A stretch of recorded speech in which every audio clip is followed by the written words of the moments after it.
Didn't you just ask if anyone has any questions? Oh, shit, my fault. Nobody went over.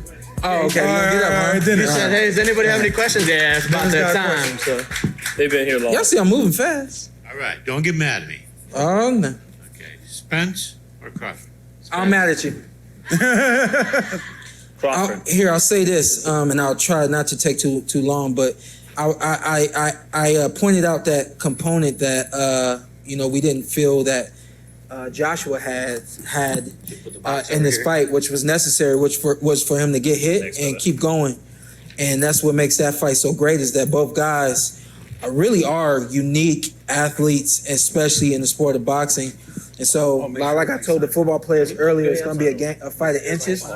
And with that being said, also the other component is after that inch is being took, the other guy is going to have a comeback and an answer. And so I think that that's why this fight is so great. And I think that more anticipated at this point, I think, or just as anticipated as Pacquiao versus Mayweather. And this one will live up to the hype. So I got Spence. Zittel said Crawford. Ant? I got Spence. You got Spence by knockout too, don't you? Yeah.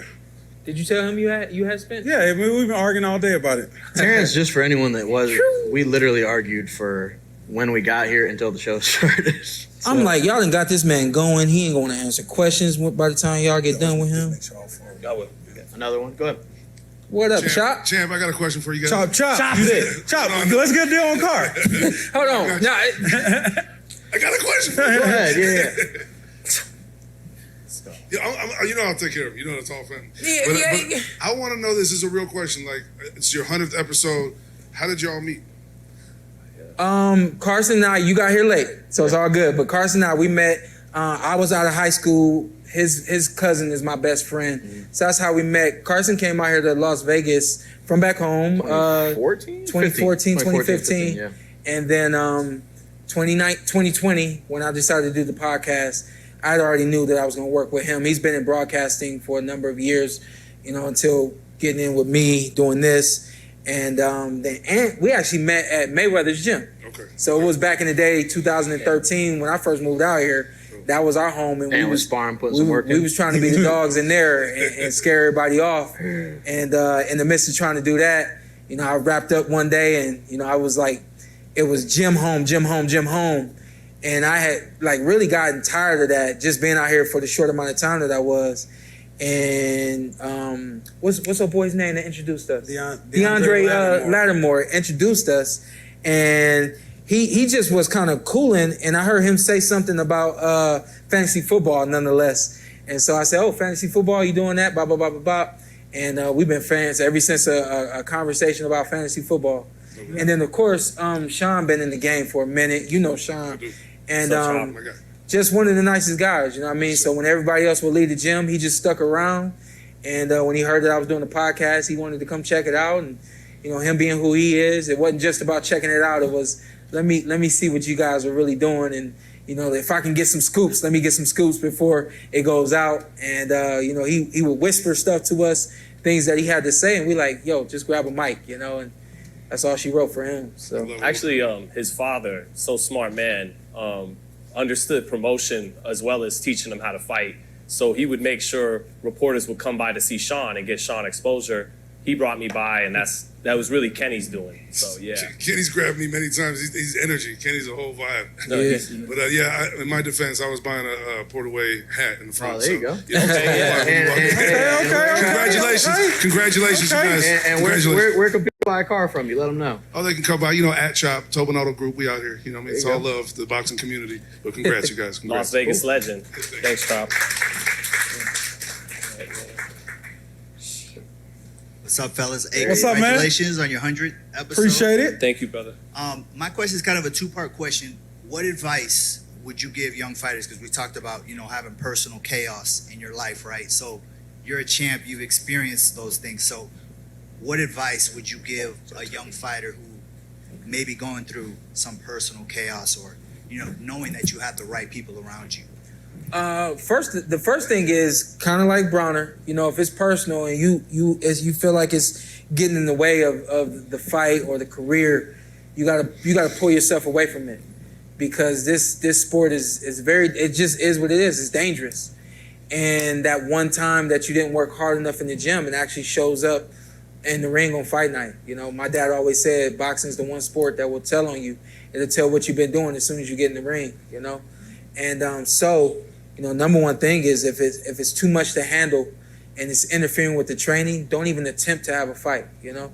If you're able to get through training and manage training, go ahead and try to attack that fight, but definitely try to get to whatever the problem is and try to rectify the situation. But I personally believe that you have to separate your personal life from your professional life, and they really can't, they can't blend to a certain degree. Obviously, we're men in the ring and outside of the ring. I'm a father in the ring, I'm a father outside of the ring, but if my son didn't do his homework, just for the sake of words, and I've told him so many times, and now I'm irate with him because he didn't do his homework, and I leave the gym, and I'm driving to the gym, the only thing I can think about is him not paying attention, not doing what he's supposed to do. That energy I'm taking to the gym, you know what I mean? So it's certain things that we do have to separate the personal from the professional. And then again, like to your question, you know, if it's chaos, if it's something so bad, now personal becomes more important than professional. So handle personal first, and then get back to professional. Well, part two. There you go. Yeah, get it. Oh, you have a part two? Okay. What do you have? Nothing. I don't see him, but yeah, you tell him come up. Come on up. Yeah, Hey, there he is. I got a quick question. 86 clothing. Will we ever see your father on the podcast? or has he become the Al Heyman of the podcast? Who? Or he just Al Heyman? Oh, he's just. Oh, I see what you're saying. got I see what you're saying. Yeah, we talk about him. Yeah. Go here you go. Get that. So Get that will to we ever Dallas. see Kenny Porter on the PorterWay Podcast? Great question. You know, for a long time I've been saying that I didn't want to have my dad on the podcast until I felt like the moment was right.